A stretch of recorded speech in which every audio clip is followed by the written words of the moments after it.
नमस्कार।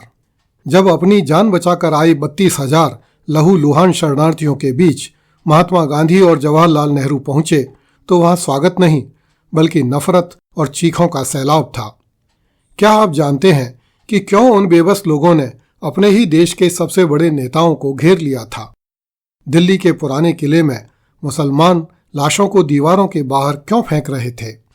आज के 125वें एपिसोड में देखिए मानव इतिहास के उस सबसे बड़े और डरावने कारवां की दास्तान, जिसकी धूल से आसमान काला पड़ गया था और जिसकी आग ने दिल्ली की नींव हिला दी थी। नमस्कार। YouTube channel glimpse of Indian history by doctor Mohanlal Gupta में आपका स्वागत है। आप देख रहे हैं ऐतिहासिक धारावाहिक कैसे बना था पाकिस्तान। प्रस्तुत है 125वां एपिसोड, गांधी और नेहरू को शरणार्थियों ने घेर लिया। यह कड़ी आरंभ करने से पहले हम एक बार फिर यह दोहरा देना चाहेंगे कि इस धारावाहिक का उद्देश्य केवल अतीत में घटी घटनाओं को पूरी सच्चाई के साथ देश की जनता के सामने रखना है, जो पहले से ही इतिहास की पुस्तकों में दर्ज है। हम किसी प्रकार की सनसनी या उन्माद फैलाना नहीं चाहते। हम प्रत्येक भारतवासी को दंगों के दुष्परिणामों से परिचित करवाना चाहते हैं। पिछली कड़ी कड़ियों से हम चर्चा कर रहे हैं, जब भारत का विभाजन होकर पाकिस्तान बना तो किस प्रकार पंजाब में दंगे भड़क उठे। अब इन दंगों की आग दिल्ली तक फैलने वाली थी। इतिहासकार अयोध्या सिंह ने लिखा है कि पंजाब बाउंड्री फोर्स की सुरक्षा में सिख और हिंदू शरणार्थियों का पहला जत्था पश्चिमी पंजाब से भारत आ गया था।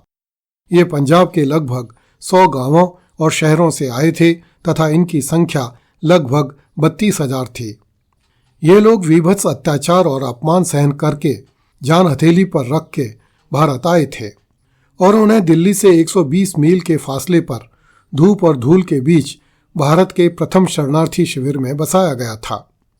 गांधी जी ने आग्रह किया कि वे उन शरणार्थियों से मिलना चाहेंगे और प्रधानमंत्री जवाहरलाल नेहरू को भी मेरे साथ चलना चाहिए। जब गांधी और नेहरू की गाड़ियां शरणार्थी शिविरों में पहुंची तो क्रोध से चीखते हुए लोगों ने उन्हें घेर लिया। गांधी और नेहरू के पास लोगों की इन चीखों का, लोगों की ओर से किए जा रहे सवालों का कोई जवाब नहीं था।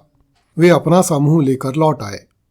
कॉलिंस एवं लेपियर ने लिखा है कि अगस्त माह में भारत के प्रधानमंत्री जवाहरलाल नेहरू और पाकिस्तान के प्रधानमंत्री लियाकत अली ने एक खुली जीप में बैठकर भारतीय पंजाब और पाकिस्तानी पंजाब के दंगाग्रस्त इलाकों का दौरा किया।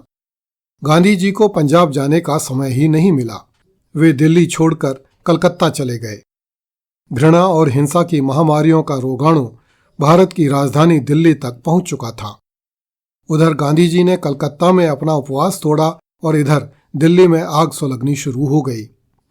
लैरी कॉलिंस और डोमिनिक लेपियर ने आरोप लगाया है कि सिखों के अकाली दल और हिंदुओं के राष्ट्रीय स्वयंसेवक संघ ने मिलकर दिल्ली को भी कौमी दंगों की लपटों में झोंक दिया। निश्चित रूप से ये ब्रिटिश इतिहासकार पूरी तरह झूठ बोल रहे हैं।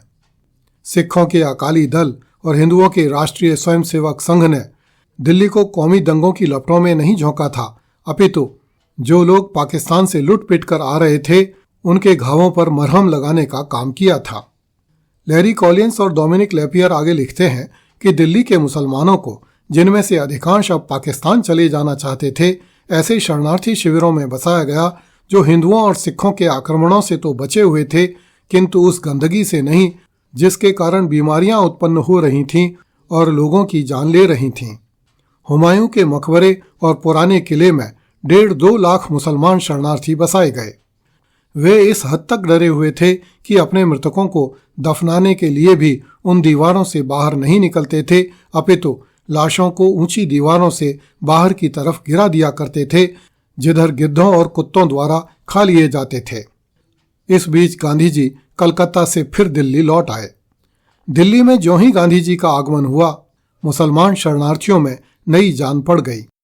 जब तक जिन्ना भारत में था, मुसलमानों ने हमेशा उसे अपना मसीहा माना।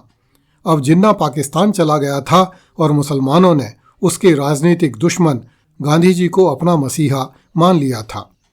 कॉलिंस एवं लेपियर ने आगे लिखा है कि आगामी 2 महीनों तक पंजाब के मैदानों से गुजर रही त्रस्त मानवता के प्रचंड कारवां लाल सिरों वाली छोटी छोटी पिनों का रूप पाकर गवर्नमेंट हाउस के नक्शों पर चींटी जैसी चाल से सरकते रहने वाले थे।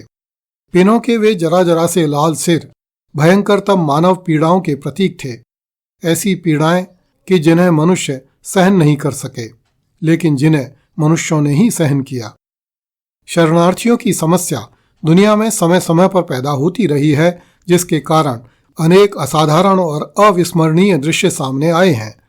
लेकिन क्या कोई दृश्य उस कारवां के नजदीक खड़ा हो सकता है जिसमें 8 लाख व्यक्ति एक साथ चलते देखे गए थे?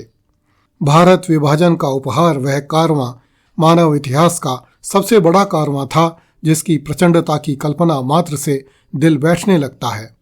छोटे बड़े अनेक कारवां इधर से उधर और उधर से इधर सरक रहे थे। प्रत्येक कारवां की प्रगति के अनुसार गवर्नमेंट हाउस के उन नक्शों पर लाल सिरों वाली पिनों को धीरे धीरे सरकाया जाता था। हर सुबह सरकारी हवाई जहाज अपनी निरीक्षण उड़ानों पर उड़ते। भोजन और दवा के नाम पर जो भी उपलब्ध हो सकता उसे वे इन कारवाओं पर गिराते। लूट खसोट न मच जाए इसलिए हर प्रमुख कारवां के साथ सुरक्षा सैनिक चलते थे। वे बंदूक की नोक पर ही हर चीज के बंटवारे का प्रयास करते। धीमे धीमे सरकते कारवां को आसमान से देखना एक ऐसा अनुभव था जिसे वे पायलट कभी न भूल सके। एक पायलट ने लिखा है कि वह 200 मील प्रति घंटे की गति से पूरे 15 मिनट तक उड़ता रहा, किंतु कारवां के इस छोर से उस छोर तक नहीं पहुंच सका। दिन के वक्त कारवां के चलने से धूल की लंबी लकीर आसमान की तरफ उठने लगती।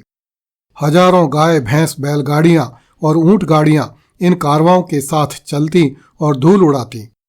रात को सब ठहर जाते, थकान और भूख के मारे। हर परिवार अपनी अपनी आग जलाता ताकि जो भी रूखा सूखा तैयार हो सकता है उससे पेट की आग बुझ जाए। धूल की बजाय अब धुएं की लकीर आसमान की तरफ उठने लगती। लंबी और ऊंची लकीर जो आगे पीछे सरकती न हो, एक ही जगह खड़ी खड़ी उठ रही हो और जिसकी तली में धधक रही हो लाल रंग की गहरी आग। अगली कड़ी में देखिए, जिन्ना के उन्माद ने 10 लाख लोगों की बलि ले ली। कृपया इस चैनल को सब्सक्राइब करें तथा वीडियो को लाइक एवं शेयर करें। धन्यवाद। जय हिंद।